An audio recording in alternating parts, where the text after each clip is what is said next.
जय श्री कृष्ण। आप सभी को मार्गशीर्ष महाशय कृष्ण पक्ष उत्पन्ना एकादशी की ढेरों शुभकामनाएं। प्रिय दर्शकों, आज हम बात करेंगे कि एकादशी का व्रत आपने किस दिन करना है। उत्पन्ना एकादशी का व्रत आप 15 तारीख को करेंगे या 16 तारीख को करेंगे। व्रत के लिए पूजा कैसे करनी चाहिए, नियम क्या रहेंगे। इस व्रत के जो लोग नया व्रत शुरू करना चाहते हैं, क्या वो इस एकादशी से कर सकते हैं, क्या विधि रहेगी, पारण कब करना है, साथ ही इस पर आपको क्या वस्तुएं भगवान को अवश्य अर्पित करनी है, क्या नहीं करनी है, व्रत को करने के नियम क्या हैं। इस प्रकार से संपूर्ण जानकारी इस आने वाली एकादशी के विषय में आपको प्रदान की जाएगी। आपसे निवेदन है कि वीडियो यदि थोड़ा सा भी उपयोगी लगे तो कृपया एक बार लाइक अवश्य कर दीजिएगा। परमेश्वर वासुदेव की कृपा प्राप्त करने के लिए कमेंट बॉक्स में अवश्य लिखिएगा जय श्री हरि या ओम नमो भगवते वासुदेव। जितना उतना कल्याण होगा। हम यहाँ पर सभी व्रत और त्योहारों की सही शास्त्रीय जानकारी प्रदान करते हैं। ज्योतिष शास्त्र और पंचांग के आधार पर आपको बताते हैं कौन सी तिथि कब है, व्रत आदि कब करना है, क्या विधि है, क्या नियम है और क्या गलती नहीं करनी है। साथ ही हम आपको बताते हैं कि जो लोग भिन्न भिन्न देशों में रहते हैं, कुछ लोग हमारे दर्शक यूएसए में, कनाडा में हैं, कुछ यूके में है, यूएई में है, पाकिस्तान में है, नेपाल में है, भूटान में है, श्रीलंका में है और अन्य बहुत से अफ्रीकी देशों में और ऑस्ट्रेलिया में भी है। हमारा प्रयास होता है कि आप सभी के लिए हम पूजा मुहूर्त भी बताएं और यह भी बताएं कि आपके देशों में एकादशी कब कब रहेगी। तो वह संपूर्ण जानकारी भी इस वीडियो में प्रदान करने का प्रयास किया जाएगा। आइए जानकारी आरंभ करते हैं। आपसे निवेदन है कि यह बड़ा ही महत्वपूर्ण वीडियो है जो सबके लिए उपयोगी है और शास्त्रीय के साथ इतनी अधिक जानकारी वाला वीडियो बड़ा मुश्किल से मिलता है। तो मैं आपसे निवेदन करूंगा कि इस वीडियो को अधिक से अधिक लोगों के साथ शेयर कीजिए। व्हाट्सएप के माध्यम से शेयर कीजिए, फेसबुक के माध्यम से शेयर कीजिए, भेजिए लोगों को, जिससे कि लोग सही विधि जान पाएं और सही तिथि जान पाएं कि व्रत करना कब है, दशमी विधा एकादशी कब है और द्वादशी युक्ता एकादशी कब है। वीडियो को अधिक से अधिक शेयर करें और लोगों को भी इसका लाभ दें। जब लोगों को आप इस जानकारी को भेजेंगे, वो जब इस विधि से और इस जानकारी को प्राप्त करके व्रत आदि करेंगे तो उसका पुण्य फल आपको भी प्राप्त होगा कि आपके द्वारा भगवान श्री हरि के व्रत की जानकारी, तिथि की सही जानकारी ये आपके द्वारा भेजी गई है, तो इसका पुण्य फल आपको भी प्राप्त होगा। आइए जानकारी आरंभ करते हैं। बात करते हैं आने वाली एकादशी की। आने वाली एकादशी जिसका नाम है उत्पन्ना एकादशी। उत्पन्ना एकादशी मार्गशीर्ष मास के कृष्ण पक्ष की एकादशी होती है। कृष्ण पक्ष की जो ये एकादशी है, ये प्रथम एकादशी कही गई है, क्योंकि कहा जाता है कि यही वो एकादशी है जिस दिन एकादशी का प्रादुर्भाव हुआ था, देवी एकादशी का प्रकाट हुआ था। जब आप इस एकादशी की व्रत कथा सुनेंगे तो उसमें इसका वर्णन भी आएगा। ये तिथि इसलिए महत्वपूर्ण है क्योंकि इसी दिन भगवान श्री हरि विष्णु देवी एकादशी को दर्शन देते हैं और उन्हें ये वरदान देते हैं कि जो इस एकादशी के दिन उनका पूजन करेगा, व्रत करेगा, उसकी सभी मनोकामनाएं भगवान विष्णु अवश्य पूर्ण करेंगे। इस ये एकादशी महत्वपूर्ण है। कोई भी भगवान श्री हरि का भक्त, माता, बहन, भाई, बंधु एकादशी शुरू करना चाहता है तो ये एकादशी सबसे उत्तम अवसर होती है। यूं तो माह में 2 एकादशी आती है और वर्ष में 24 आती है, अधिक मास हो तो 26 आती है। ये प्रथम एकादशी कही गई है। यहां से एकादशी का चक्र शुरू होता है। जैसे नवरात्रि, चैत्र नवरात्रि पर हमारा नया वर्ष शुरू होता है, वैसे ही एकादशी का जो चक्र है ना, वो यहां से होता है। देवोत्थान एकादशी अंतिम एकादशी होती है, 24वीं में एकादशी होती है और ये जो एकादशी अब आ रही है ये प्रथम एकादशी होती है मार्ग। तो इसीलिए इस एकादशी का महत्व बहुत अधिक है। जितना हो सके इस दिन दान कीजिए, पुण्य कीजिए, भगवान की पूजा कीजिए, कथाओं का श्रवण कीजिए, उसका फल बहुत अधिक प्राप्त होगा और व्रत कर सके तो उसकी तो कोई तुलना ही नहीं है। ये कर्म है जो इस एकादशी पर आपको करने चाहिए। जितना दान देंगे, जितना पुण्य कमाएंगे, दूसरों का सहयोग करेंगे, जितनी भगवान की पूजा करेंगे, उनके स्तोत्रों का श्रवण करेंगे, कथा का श्रवण करेंगे, उतना ही कल्याण होगा। बात करते हैं कि इस एकादशी का व्रत कैसे करना चाहिए और संक्षिप्त में विधि बताते हैं। उसके बाद हम आपको जानकारी देंगे कि यह व्रत करना किस दिन है। प्रिय दर्शकों, एकादशी का जो व्रत है ना, ये एक त्रिद्वाशीय विधान है, अर्थात ये 3 दिन का विधान होता है। 3 दिन के इसमें नियम पालन करने होते हैं। 3 दिन के नियम की शुरुआत होती है दशमी तिथि से। दशमी तिथि को आपको व्रत के 1 दिन पहले कुछ नियमों का पालन करना होता है। जैसे 1 वक्त का भोजन ग्रहण करना चाहिए। जब मैंने इस एकादशी के विषय में पिछली वीडियो में जानकारी दी थी तब भी मैंने बताया था, भगवान विष्णु स्वयं कहते हैं कि इस एकादशी में आपको व्रत के एक दिन पहले दशमी तिथि को ही एक वक्त का आहार लेना चाहिए, रात्रि को आहार नहीं ग्रहण करना चाहिए। एक दिन पहले दाल का त्याग कहा गया है, एक दिन पहले ही कांसे की वस्तु का त्याग कहा गया है। जो भाई बंधु माताएं बहनें मांस मदिरा का सेवन करते हैं और एकादशी भी करते हैं, तो उन्हें भी यह त्याग आज ही एक दिन पहले ही करना चाहिए, और लहसुन प्याज आदि का त्याग भी एक दिन पहले कर देना चाहिए। और रात्रि को दंत धावन करके सोइए, जिससे कि अन्न का कोई भी दाना आपके मुंह में ना रहे। एकादशी वाले दिन सूर्योदय से पहले उठ जाइए, उठने के बाद स्नान आदि कीजिए। इस दिन स्नान का बड़ा महत्व है, या किसी पवित्र संगम स्नान का बड़ा महत्व है। अब संगम पर तो सभी लोग जा नहीं सकते ना, गंगा स्नान पर जा सकते, तो गंगा स्नान घर पर कैसे कर सकते हैं? जो नहाने का जल है ना, आप जिस भी किसी पात्र में भरते हैं, बाल्टी है, टब है, उसको अच्छे से धोइए। पहले उसमें थोड़ा सा गंगा जल डालिए, चाहे 2 बूंद ही डालिए, फिर आप उसमें शुद्ध जल भर लीजिए और उससे आप स्नान कर लीजिए। ये जो स्नान होगा ये आपको गंगा स्नान का फल प्रदान करेगा। इससे पवित्र स्नान कीजिए। स्नान करने के बाद स्वच्छ वस्त्र धारण कीजिए और आपका जो पूजा स्थल है वहां पर आसन लगाकर बैठ जाइए। आप आज की इस एकादशी व्रत का पूजन कीजिए। पूजन के लिए सामान्य सामग्री में आपको बता देता हूं, वहां एकत्र कीजिए। सामग्री के रूप में आपके पास होना चाहिए भगवान श्री हरि विष्णु का कोई चित्र या प्रतिमा। इस एकादशी पर भगवान को पंचामृत स्नान, दुग्ध स्नान या गंध युक्त जल का स्नान जो कहते हैं ना, उसकी महिमा बहुत अधिक है। तो संभव हो तो शालिग्राम स्वरूप ले लीजिए, या आपके पास लड्डू गोपाल जी हैं तो उनको स्थापित कीजिएगा। उनको स्थापित करने के लिए कोई चौकी पर बिछाने के लिए पीला या लाल वस्त्र, रोली, मौली, पान, सुपारी, लौंग, इलायची, धूप, दीप, नैवेद्य, पुष्प की माला, इत्र, जनेऊ और पंचामृत बनाने की सामग्री, ये संपूर्ण सामग्री आपने एकत्र करनी है। करके तांबे का 1 लोटा लीजिए, उसमें पहले गंगा जल भरिए, फिर शुद्ध जल भरिए और आसन लगा के बैठ जाइए। जो भी आपका पूजा का स्थान है, जो लोटे में जल भरा है, उस जल से जो पूजा की सामग्री है उसके ऊपर जो स्थान है जहां आपने पूजा करनी है, उस स्थान पर जल के छींटे दीजिए। फूल के माध्यम से हम मंत्र पढ़ते हैं, इससे वह स्थान पवित्र होगा, शुद्ध होगा, सामग्री भी पवित्र होगी। इस प्रकार से जल छींटी। देखिए अपने स्थान को शुद्ध किया, सामग्री को शुद्ध कीजिए। अब आप भगवान की स्थापना करेंगे। चौकी बिछाइए, उस पर वस्त्र बिछाइए, भगवान की स्थापना कीजिए। उनके सामने अगर घी का दिया रख रहे हैं तो सीधे हाथ की ओर, और तेल का दिया रख रहे हैं तो उलटे हाथ की ओर और उसके विपरीत दिशा में धूप रख रहे हैं। दीजिए धूप दीप की स्थापना के बाद अपने सीधे हाथ पे जल लीजिए चम्मच से, और ओम रस्सी केसाय नमो नमः हाथ धो लीजिए।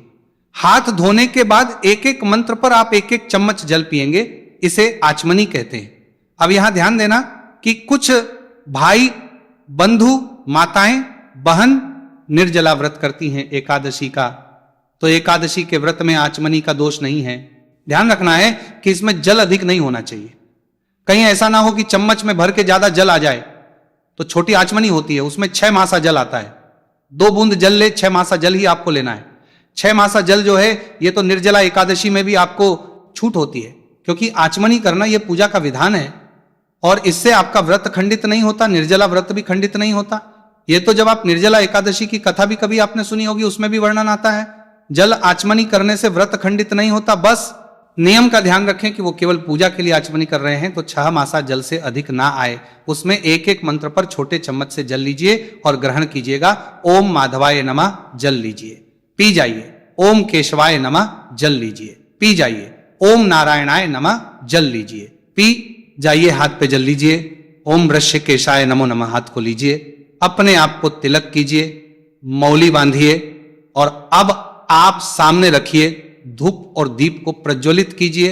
व्रत पूजन का संकल्प कीजिए। संकल्प के लिए अपने सीधे हाथ पे जल लीजिए। 1 रुपए का सिक्का के रूप में कम से कम रखी, अधिक जो भी रखना चाहे रख सकते हैं। 3 बार बोलिए ओम श्री विष्णु, ओम श्री विष्णु, ओम श्री विष्णु। अपना नाम, अपना गोत्र, जिस स्थान पर बैठकर संकल्प कर रहे हैं वहां का मकान नंबर, क्षेत्र का नाम, शहर का नाम, श्री कृष्ण पक्षी एकादशी प्राप्त, संपत्ति प्राप्त, भगवान श्री विष्णु प्रसन्ना, अर्थात एकादशी बोलिए श्री विष्णु और वह संकल्प के चरणों में अर्पित कर दीजिए। संकल्प करने के बाद भगवान की पूजा करेंगे। भगवान को सबसे पहले स्नान कराएंगे, पंचामृत से स्नान कराएंगे, शुद्धियों तक स्नान कराएंगे। सूक्ष्म विधि बता रहा हूं इसलिए मैंने नहीं बताई है। तो पुष्प से भगवान को जल के छींटे दीजिए, या अगर आपका शंख है ना तो शंख से भगवान के सर पे जल अर्पित कीजिए। और मंत्र बोलेंगे। ओम दामोदराय नमः, दामोदराय नमः, ओम नारायणाय नमः, ये मंत्र है, इनको बोलिएगा। और जल से स्नान, भगवान नारायण को फिर पंचामृत से स्नान कराइए, फिर पुनः शुद्ध जल से स्नान कराइए। उसमें हो सके तो थोड़े से पुष्प डाल लीजिएगा, चाहे 2 पत्तियां ही डालना पुष्प की शंख के अंदर, और उससे जल अर्पित कीजिएगा। आप शंख से पुष्प डाल ली कि ये अत्यंत कल्याणकारी है। यूं तो ये मास में प्रतिदिन करना चाहिए, जितने दिन निकल गए उनको छोड़िए, जो बचे हैं उनमें कीजिए, और अगर प्रतिदिन ना कर पाए तो एकादशी पर अवश्य कीजिए। भगवान को स्नान कराइए, वस्त्र के रूप में मौली का एक टुकड़ा तोड़िए, वह अर्पित कर दीजिए। वस्त्र के बाद भगवान को जनेऊ अर्पित की जाती है। यज्ञ पवित्र, तो उस पर तिलक करके यज्ञ पवित्र अर्पित कीजिए। यज्ञ पवित्र अर्पित करके इत्र को फूल पे लगा लीजिए और वह भगवान को अर्पित कीजिए। इत्र अर्पित करके भगवान को तिलक लगाइए। पुष्प की माला है तो माला पहनाइए, पुष्प अर्पित कीजिए, धूप दिखाइए और दीप दिखाइए। वैद्य अर्पित कीजिए भगवान को। वैद्य अर्पित करने के बाद में क्या अर्पित करेंगे? फल है तो फल, मिठाई है तो मिठाई, अन्यथा मिश्री ले लीजिएगा। ग्रामीण क्षेत्रों में जो रह रहे हैं तो आपके पास बताशे होंगे, बताशे अर्पित कर दीजिएगा। जल आचमनी 1 चम्मच जल अर्पित कर दीजिएगा। तांबुल अर्पित कीजिएगा। पान का पत्ता लीजिए, उस पर 2 लौंग, 2 इलायची और 1 सुपारी रखिए। पान का बीड़ा बनाइए और वह भगवान को अर्पित कर दीजिए। इस प्रकार से तांबुल अर्पित कीजिए। तांबुल फलम शुभ दक्षिणाम शुभ 2 वर्धो बवाह। जो भी दक्षिणा अर्पित करना चाहते हैं भगवान को वो दक्षिणा चढ़ाइए, हाथ जोड़ के नमस्कार, और फिर आप एकादशी की कथा सुनिए। कथा आपको हमारे चैनल पर हम सुनाएंगे ही, वीडियो हमने पहले ही अपलोड कर दिया है। आरती भी साथ में गई है, तो कथा सुनिए और साथ में आरती कीजिए। विष्णु शास्त्र नाम का पाठ भी आप सुन सकते हैं। इस एकादशी पर आपको अवश्य सुनना चाहिए, बड़ा कल्याणकारी होता है, आपके व्रत का फल बढ़ता है। विष्णु शास्त्र नाम का पाठ भी हमने आपके लिए अपलोड किया है, वो अवश्य सुन लीजिए। इस प्रकार से पूजन करना है और कथा आदि श्रवण करनी है। नियमों के अनुसार दिन को व्यतीत करना है। सायंकाल को कीर्तन की महिमा कही गई है तो कीर्तन कीजिएगा। अगर कीर्तन कहीं नहीं होता हो तो हम एक वीडियो अपलोड करते हैं जिसमें 4 स्रोत होते हैं, उनका श्रवण कीजिएगा, कीर्तन का फल मिलेगा। रात्रि जागरण की महिमा है, रात्रि को जागरण कीजिए। जागरण का अभिप्राय यह नहीं है कि टीवी देखते रहे, फिल्में देखते रहे। भगवान की भक्ति कीजिए, भगवान के स्त्रोत सुनिए। तो वही वीडियो आप रात्रि को भी देख सकते हैं, उससे आप भगवान की भक्ति करते हुए जागरण का फल प्राप्त करेंगे। अगले दिन पारण के लिए सूर्योदय से पहले उठ जाइएगा। एकादशी पर पितृकर्म भी आपको अवश्य करना चाहिए। पितृकर्म तो ये पूजा करने के बाद पितृकर्म आपको करना है। पितृकर्म के लिए गीता का 7वां अध्याय आपको सुनना है। वीडियो में अपलोड करता हूं, प्रत्येक एकादशी पर गीता का 7वां अध्याय सुनिए। 1 लोटा लीजिए तांबे का, उसमें पहले गंगा जल भरिए, फिर शुद्ध जल भरिए। 1 तुलसी का पत्ता डालिए, काले तेल डालिए, पुष्प हो तो पुष्प डालिए, आसान लगाइए, दक्षिण दिशा की ओर मुख करके बैठ जाइए और गीता का 7वां अध्याय सुनिए। सुनने के बाद उसका पुण्य अपने पितरों को अर्पित कीजिए और उस जल से तर्पण कीजिए। विधि में आपको उसी पड़ता दिया, अपने पितर को अर्पित कीजिए। दालिए उत्पत्ति माना 12 दालिए।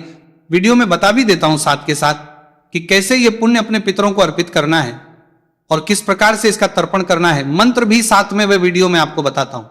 तो इस प्रकार से पितृ तर्पण कीजिए, इससे आपको अनंत पुण्य की प्राप्ति होगी। आपके पितृ जब तृप्त होंगे तो आपके जीवन के अनेकों संकट दूर हो जाएंगे। इस कर्म को आपने अवश्य करना चाहिए, यह पितृ के निर्मित है। ऐसे आप एकादशी का दिन व्यतीत कीजिएगा। और अगले दिन पारण कैसे करना है इसका वीडियो मैंने अपलोड कर दिया है, ध्यान दीजिएगा। इस एकादशी का पालन सुबह सुबह नहीं होगा।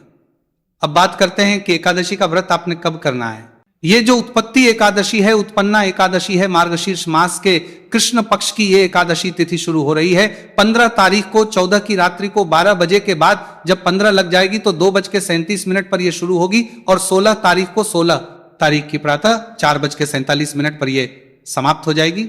ऐसे में सूर्य के मुख से एकादशी रहेगी। 15 तारीख को तो 15 तारीख को आपको एकादशी का व्रत करना चाहिए, अत्यंत ही कल्याणकारी रहेगा। द्वादशी युक्ता व्रत भी यही है, श्रेष्ठ व्रत भी यही रहेगा।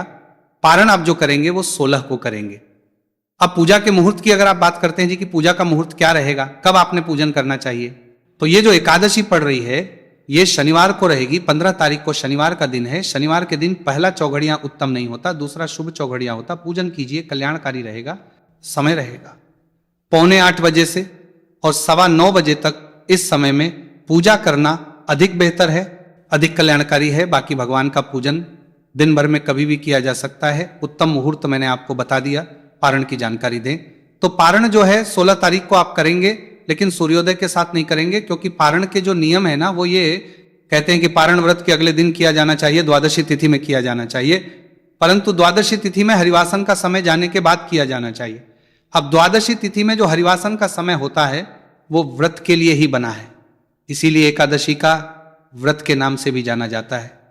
हरिवासन का समय बीतने से पहले ही यदि यहां व्रत तोड़ देंगे, खोल लेंगे तो वह व्रत खंडित हो जाता है। इसीलिए इस एकादशी का जो व्रत पारण है ना वो सुबह सुबह नहीं होगा, सुबह सुबह हरिवासन का समय चल रहा होगा, क्योंकि द्वादशी तिथि देर से आ रही है। शास्त्र कहते हैं कि द्वादशी तिथि में मूलतः पहले के 5.5 घंटे का जो समय है वो का समय होता है।